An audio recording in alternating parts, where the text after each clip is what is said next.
Who's organizing it? Leader versus group dynamic. Welcome back. I'm Adeline Atlas, 11 times published author, and this is the Family Roles series. In this episode, we're answering a critical question. Who is organizing the abuse inside a narcissistic family system? Because the pain doesn't come from one isolated event. It comes from a pattern, a network, a choreography.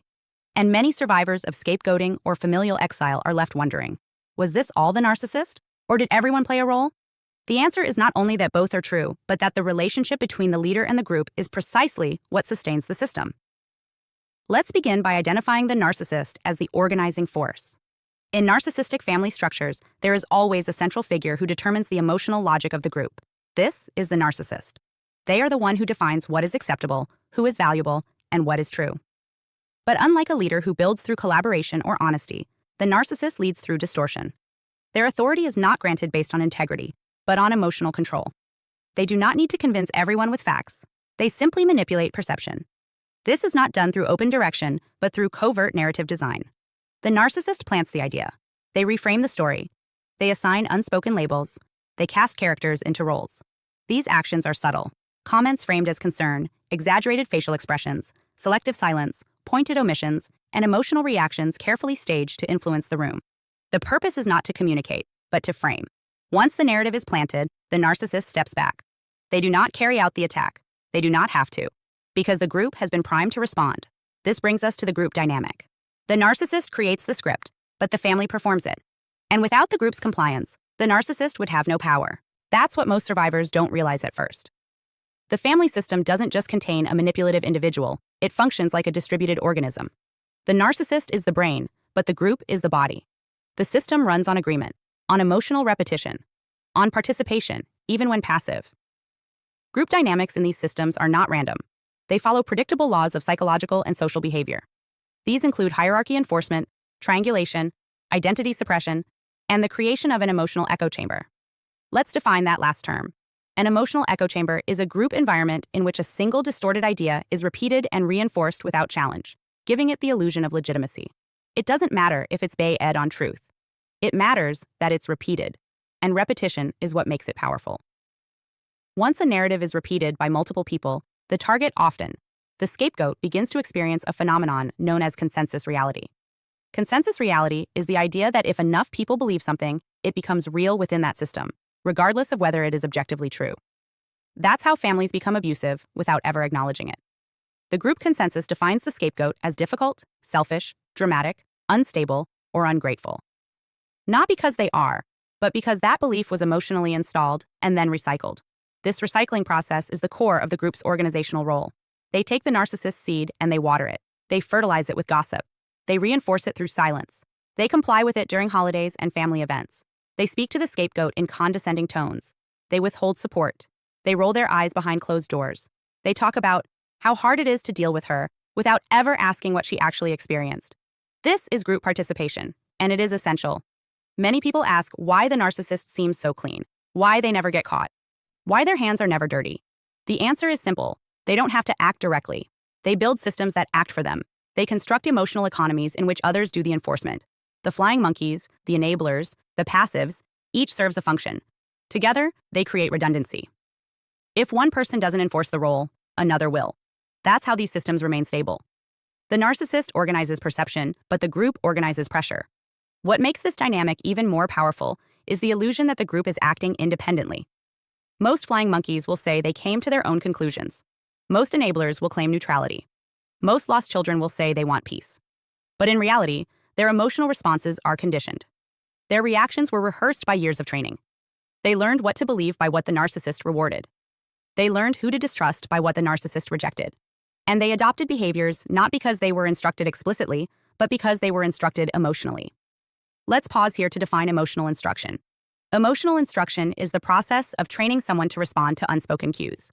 It happens through approval, withdrawal, visible tension, selective warmth, or carefully timed praise. In narcissistic systems, emotional instruction is used to condition loyalty and punish deviation. For example, if a child defends the scapegoat, they are ignored or subtly shamed. If they mock the scapegoat, they are rewarded with inclusion. This is not accidental. It is reinforcement. And over time, it shapes behavior more effectively than direct orders ever could. That's what makes the group dynamic so powerful. It is self-regulating. It doesn't require the narcissist to manage each attack. The group has been taught how to react, and they continue doing it even in the narcissist's absence. This is why survivors often say the abuse got worse after they went no contact with the narcissist, because the narcissist doesn't need to be present for the system to run. They only needed to install the framework. The group now manages itself. This is where the scapegoat's experience becomes uniquely painful. They are not just dealing with one attacker. They are navigating a coordinated structure of harm. They are responding to indirect slander, whispered suspicion, cold shoulders, fake concern, and polite exclusion. They are trying to heal while the people closest to them perform a shared reality that erases their truth. That is not disorganization. That is coordination. And that is why it is so damaging. Now let's talk about group compliance as a form of emotional labor. Most participants in these systems don't believe they're doing harm. They see themselves as keeping peace, being loyal, or staying out of it. But neutrality in a system of abuse is never neutral. It is submission to the dominant narrative. And submission, in this context, is labor. It supports the illusion. It gives it weight.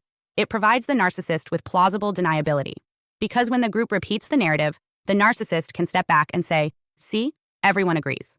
The scapegoat, in contrast, becomes the data point that doesn't match, the variable that must be eliminated. That's why targeting intensifies when the scapegoat refuses to play the role, because systems require symmetry, and truth disrupts that symmetry. When you speak out, you make the performance harder to maintain. And when the performance falters, the system goes into self-defense mode. That's when the real escalation begins. Let's be very clear. The narcissist is the original organizer, but the family system is the enforcement mechanism.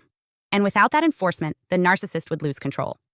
This is why understanding the group dynamic is essential for healing. Because it removes the illusion that the pain came from one person. It didn't.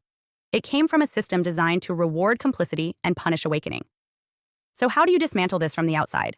The answer is not by convincing the group. It's by refusing to play the role. When you no longer show up as the scapegoat, the narrative loses its axis. When you stop explaining, defending, or begging to be understood, you shift out of the role they rehearsed for you. And that's when your healing begins. Not when they admit the truth, but when you stop needing them to.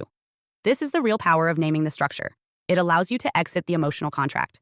It reframes your suffering as part of a system, not a reflection of your worth. And it shows you that what happened was not personal chaos. It was organized distortion, designed by a narcissist, enforced by a group, and undone the moment you walk away. Final insight: why it's so damaging. Flying monkeys reinforce isolation. They destabilize the scapegoat's reality. They uphold a manipulative system under the illusion of care. And they often continue the abuse long after the narcissist is quiet, making recovery more difficult. This continuation of harm is not accidental. It is structural. It is a feature of the system, not a glitch. And unless survivors understand how the group dynamic is organized, they will continue to question themselves instead of the machine built around them. Naming the group as part of the abuse is not about blame. It is about accuracy. And that accuracy is what sets you free. Hi, I'm Adeline Atlas, 11 times published author, and what you just watched is part of my signature program, the Chosen One series inside School of Soul. This series is not just a course, it's a blueprint for those who know they were different from the start: the black sheep, the scapegoat, the truth teller, the cycle breaker.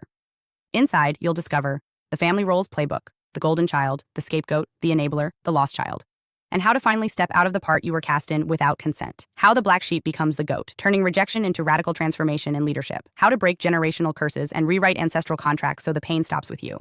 And how to recognize and escape modern forms of spiritual and technological targeting, from gang stalking to synthetic synchronicity.